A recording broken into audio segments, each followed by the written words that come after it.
नमस्कार, अस्सलाम वालेकुम, सत श्री अकाल, जय झूलेलाल। मैं हूं जी प्रेम मटलानी और आप देख रहे हैं हालत हाजरा का प्रोग्राम। हकीकत ये है, इब्तिदा में आपसे दरख्वास्त है, चैनल ज़रूर सब्सक्राइब करें। दोस्तों, 47 में जब भारत आज़ाद हुआ तो सिर्फ भारत नहीं बना, एक नया मुल्क पाकिस्तान भी बना था। भारत को तोड़ के पाकिस्तान बनाया गया था। और क्योंकि उस वक़्त जो पाकिस्तान था वो कॉन्टिगुअस नहीं था, उसके दो टुकड़े थे, मगरबी पाकिस्तान, मशरकी पाकिस्तान। तो ये जो मशरकी पाकिस्तान था, हकीकत में वो जो बंगाल सूबा था भारत का, उसका जो मशरकी हिस्सा था वो बना था मशरकी पाकिस्तान। अब पाकिस्तान, इंडिया जो है, हिंदुस्तान जो है, उसके बीचों बीच पड़ता है ये मशरकी पाकिस्तान। मशरकी पाकिस्तान 71 तक रहा, 71 के बाद वो बांग्लादेश बन गया। लेकिन जाहिर है वो अलग मुल्क है और वो भारत के बीचों बीच है। भारत का एक हिस्सा जो मगरब में है, बंगाल तक आता है, दूसरा मशरिक में है जिसमें north eastern states, seven sisters जो हैं, आसाम, मेघालय, मणिपुर, मिजोरम वगैरह है।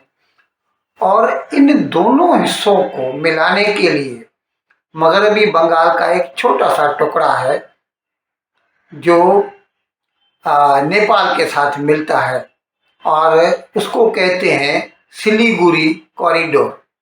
और बहुत छोटा है, चौड़ाई में 22 किलोमीटर, जस्ट 22 किलोमीटर।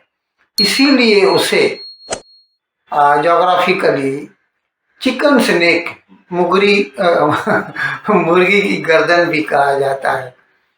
और ये हकीकत में भारत के लिए बहुत मतलब दुश्वार है, मसला है ये। कभी भी जो भी शख्स, हुकूमतें, ममालिक भारत के मुखालिफ इरादे रखते हों, वो चाहें तो इस चिकन स्नेक को काट के भारत का मगरब और मशरिक दोनों को अलग अलग कर सकते हैं। अब इस सिलसिले में मैं आपको बता दूं, दूसरों की बात तो छोड़िए, खुद भारत के अपने लोग, भारत के जो मुसलमान हैं, मेरे ख्याल में जवाहरलाल नेहरू यूनिवर्सिटी का स्टूडेंट था शर्जील इमाम, शर्जील इमाम, 2020 में जब सिटीजनशिप अमेंडमेंट एक्ट लाया गया था तो उसने उस वक्त तकरीर में कहा था कि हमें चाहिए कि हम ये जो चिकन स्नेक है उसको तोड़ दे। और उसके लिए उसने ये सुझाव दिया था कि अगर हम चाहें तो कुछ भी कचरा हो, ये हो, आके रेलवे लाइन पे फेंक दें और इतना फेंकें कि उसको हटाने में महीना 2 महीना लग जाए। तो जब तक वो रेल लाइन बंद रहेगी तो जाहिर है मवासलाती निज़ाम यानी communication from west to east will remain disconnected.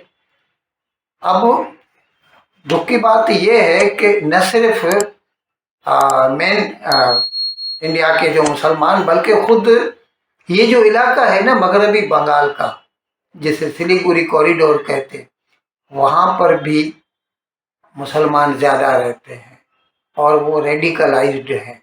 अच्छा, उनमें बांग्लादेशी भी बहुत सारे दरअंदाज आ गए हैं घुस के।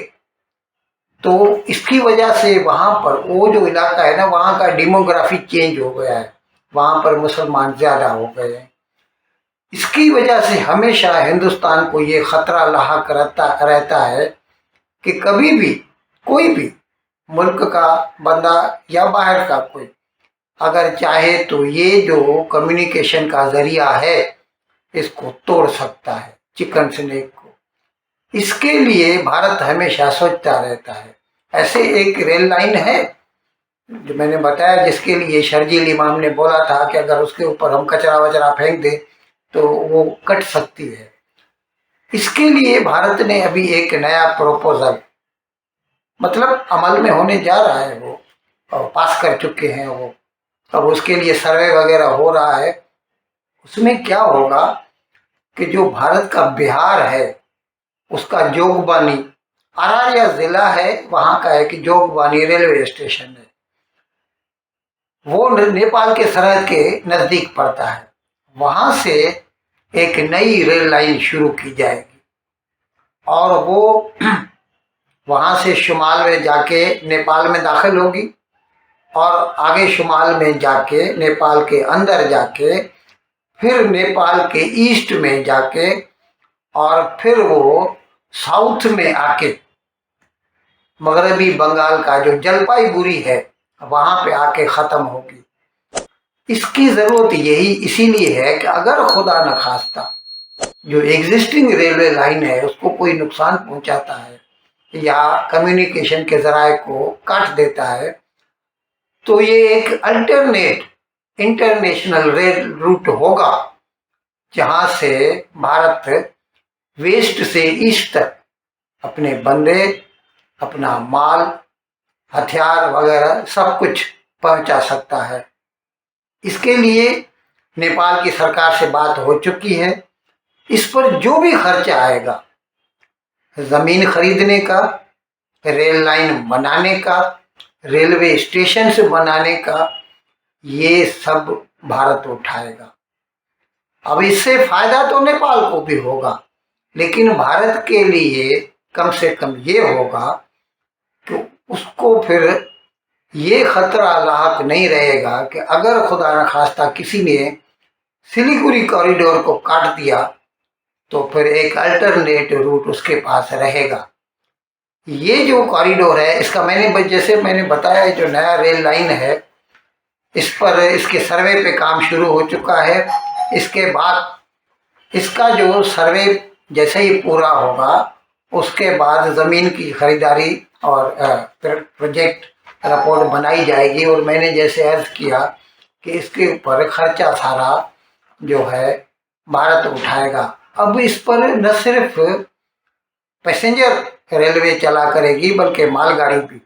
इससे भारत और नेपाल के बीच में बिजनेस भी बढ़ेगा और भारत का जो शुमाल मशरिक है, नॉर्थ ईस्ट है, वहां तक एक नया रास्ता खुलेगा। तो इससे भी भारत के अंदरूनी, अच्छा इसकी वजह इसकी लिए भी जरूरत पड़ गई है कि 15 साल तक तो बांग्लादेश में हसीना वाजिद की सरकार रही और वो सरकार जो थी ऑन एन एवरेज जो है एंटी इंडिया नहीं थी। अगर प्रो इंडिया नहीं भी थी तो कम से कम एंटी इंडिया नहीं थी। इसीलिए उसने तो कई रास्ते खोल के दिए थे थ्रू बांग्लादेश के, भारत का माल थ्रू बांग्लादेश भी भारत के नॉर्थ ईस्ट तक जा सकता है। चिटगांग जो बंदरगाह है वहाँ से जो है वो मैंने ऐसे प्रोग्राम किए हैं, आपको बताया है कि कैसे कैसे नए रूट बनाए गए हैं और वहाँ से फिर मणिपुर तक कैसे माल पहुँच सकता है। लेकिन अभी क्योंकि बांग्लादेश की जो सरकार है it is clearly anti India, सीधे सीधे वो तो भारत को धमकियां दे रहे हैं। ऐसे में अल्टरनेट रूट की जरूरत पड़ती है। न सिर्फ बांग्लादेश, चीन, बल्कि उन इलाकों के जो रेडिकलाइज्ड मुस्लिम्स हैं उनकी तरफ से ये खतरा लगा रहता है, जिसकी वजह से ये अल्टरनेट रूट जो है उसका प्रोजेक्ट बनाया गया है। और जैसा कि मैंने अर्ज किया कि इंशाअल्लाह 2030 तक इस पर काम मुकम्मल हो जाएगा और फिर हमें इसकी फिक्र करने की ज़रूरत नहीं रहेगी। इन अल्फाज के साथ आज का प्रोग्राम ख़त्म करने की आपसे इजाज़त चाहता हूँ, लेकिन विदाई लेने से पहले एक मरतबा फिर आपसे मेरी दरख्वास्त है कि जिस किसी साहब या साहिबा ने अब तक हमारे इस चैनल को सब्सक्राइब नहीं किया, हज़रात करम इसको जल्द से जल्द सब्सक्राइब करें, प्रोग्राम को लाइक करें, शेयर करें और घंटी का बटन दबाना न भूलें। बहुत बहुत शुक्रिया। खुदा हाफ़िज़।